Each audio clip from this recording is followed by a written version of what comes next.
السلام علیکم ناظرین، جس نے قربانی کرنی ہے وہ یہ ویڈیو لازمی دیکھے۔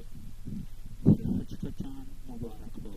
اللہم اہلہ علینا بالامن والایمان والسلامت ربی و ربک۔ اے اللہ ہمیں امن، ایمان، سلامتی اور اسلام کا چاند دکھائیے۔ اے چاند میرا اور تیرا رب اللہ ہی ہے۔ قربانی کے آداب: جانوروں کا گوشت خود بھی کھائیے، رشتہ داروں کو بھی ہدیہ کریں اور غربا میں بھی تقسیم کریں۔ اس کا فائدہ یہ ہے کہ اللہ کا قرب حاصل ہوتا ہے اور مخلوق پر رزق کے دروازے کھول دیے جاتے ہیں۔ کن الفاظ پر قربانی لازم ہے: ہر وہ شخص جو عاقل، بالغ، مقیم اور مالدار شخص پر قربانی کرنا واجب ہے۔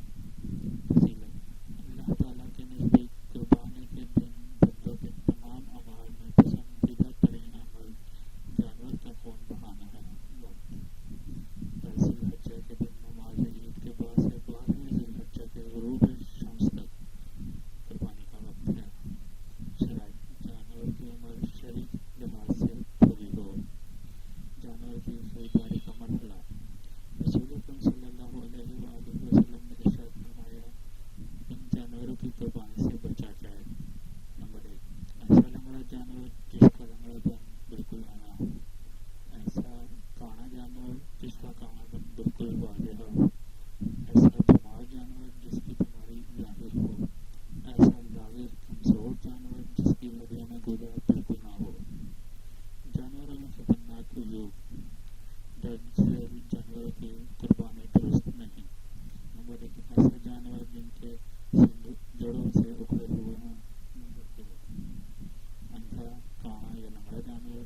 نمبر 3، پیدائشی طور پر بالکل کانا، کان کٹا یا تہائی سے زیادہ کان یا دم کٹا جانور۔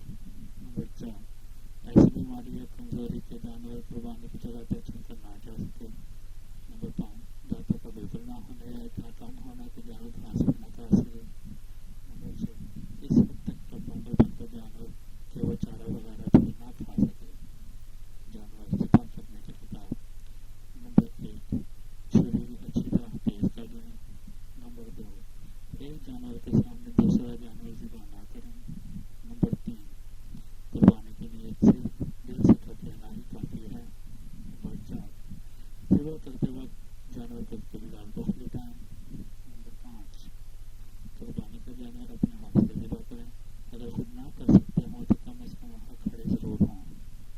نمبر 6، ذبح کرتے وقت یہ دعا پڑھیں: انی وجہت وجہی للذی فطر السماوات والارض حنیفا